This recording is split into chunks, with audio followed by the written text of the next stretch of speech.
నమస్తే, welcome to Leo. మొన్న fee pour అన్నాడు, ఇప్పటికి 3 వాయిదాలు పడ్డాయి. అది కాక జగన్ జనాల్లోకి వస్తున్నారని చెప్పేసి అన్నారు. ప్రతి నియోజకవర్గంలో 3 రోజులు నిద్ర అన్నాడు. అది ఎక్కడ పోయిందో తెలియదు. మొత్తానికి ఇప్పుడు యువత పోర్ అంటున్నారు. కానీ ఇక్కడ కూటమికి సంబంధించినటువంటి వాళ్ళు కావచ్చు, ఇంటెలిజెన్స్ డిపార్ట్మెంట్ కావచ్చు, యువత పోర్లో ఏదో కుట్ర దాగుంది అనేటువంటి ఒక అంశం మాత్రం బయటకు వస్తుంది. దీని గురించి మనతో మాట్లాడడానికి పొలిటికల్ అనలిస్ట్ అరసమల్లి శ్రీనివాస్ గారు ఉన్నారు. వారిని అడిగి తెలుసుకుందాం. సార్ నమస్తే. నమస్కారం సార్, ఎప్పుడు కూడా ఇలాంటి ఆలోచనలు కానీ ఇలాంటి అనుమానాలు కానీ మనకు రావు. సో వ్యక్తిని బట్టే మనకు అనుమానాలు వస్తాయని చెప్పేసి అనుకుంటున్నాం. యువత పోర్ అంటూ స్టార్ట్ చేయబోతున్నాడు. అదే గతంలో ఫీజు పోర్ అని చెప్పి ఇప్పటికీ 3 వాయిదాలు పడ్డాయి. జనాల్లోకి కూడా జగన్ రాలేదు. కానీ ఇప్పుడు ఏదైతే మార్చి 15వ తారీఖు వివేకానంద రెడ్డి గారి యొక్క హత్య జరిగిన 6 సంవత్సరాలు నిండిపోయి వస్తుంది. ఈ లోపల సిట్కి సంబంధించి ఏదైనా ఒక దర్యాప్తు రాబోతుంటే దీన్ని వక్రీకరిస్తానికే యువత పోరు తీసుకొస్తున్నారు. ఇక్కడ ఏదో జరగబోతుందని చెప్పేసి అయితే అనుమాన పడుతున్నారు. దీంట్లో నిజం ఉందా అంటే ఏమంటారు?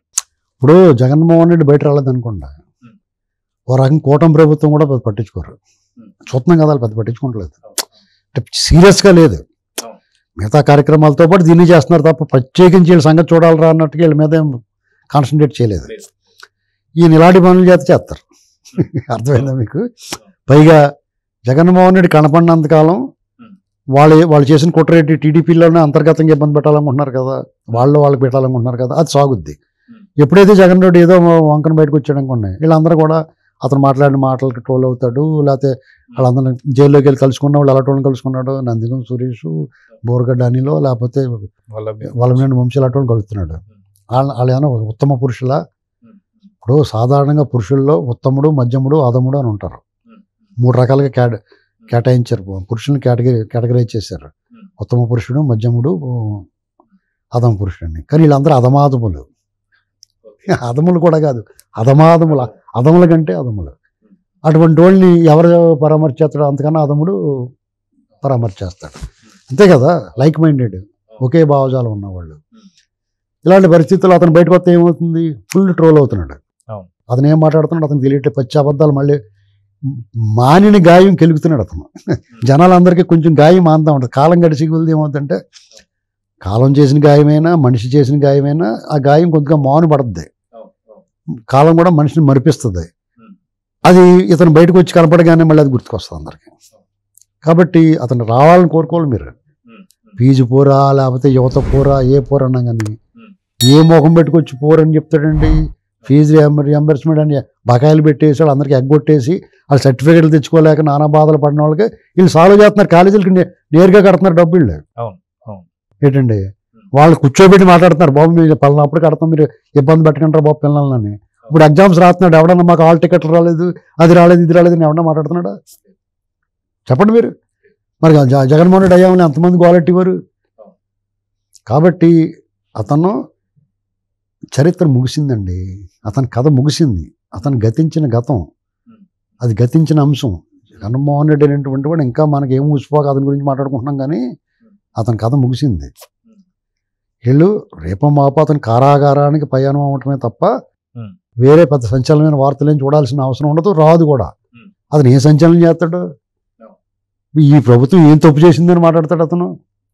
ఇప్పుడు నడి రోడ్డు మీద చంద్రలాంటి వాళ్ళు పెకలు కోసారు. వీళ్ళు మనుషులు చంపేసి ఇంటికి హోమ్ డెలివరీ ఇచ్చారు, అరాచకం అంటున్నాడు, అక్రమ కేసులు అంటున్నాడు. ఇప్పుడు అచ్చెన్నాయుడు గారి లాగా ముడ్డుగా ఆపరేషన్ చేయించుకుంటే కూడా తీసుకెళ్ళి తిప్పాడా ఈయనేమన్నానే?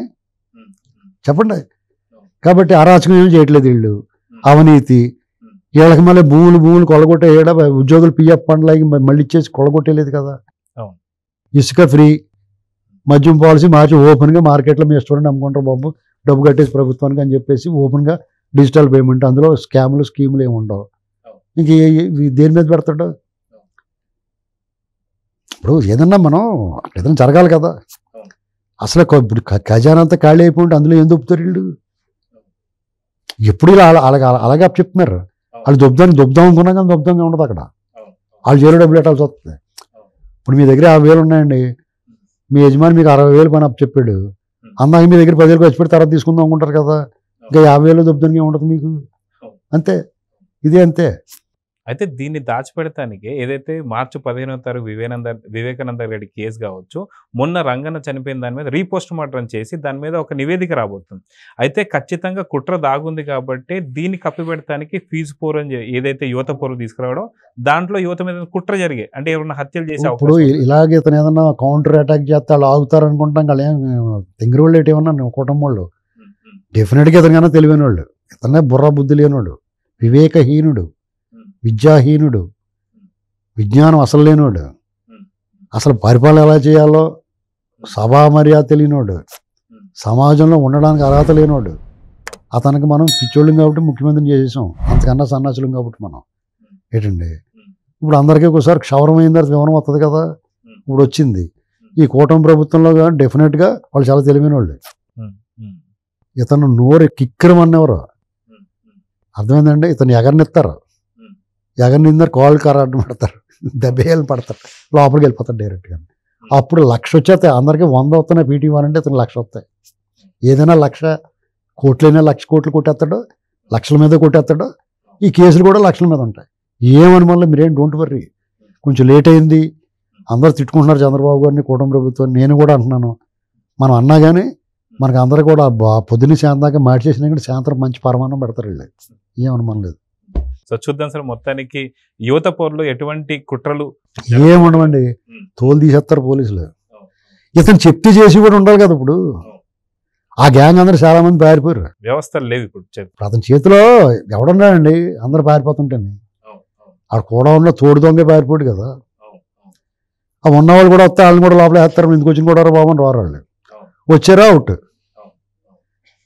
ఇప్పుడు వంశీ పార్టీ ఆఫీస్ పగలగొట్టిన దాని మీద లోపలికి వెళ్ళలేదు, వీళ్ళు కిడ్నాప్ చేసిన దాని మీద వెళ్ళాడు. అలాగే దొరుకుతారు వీళ్ళందరూ ఉన్నాయి.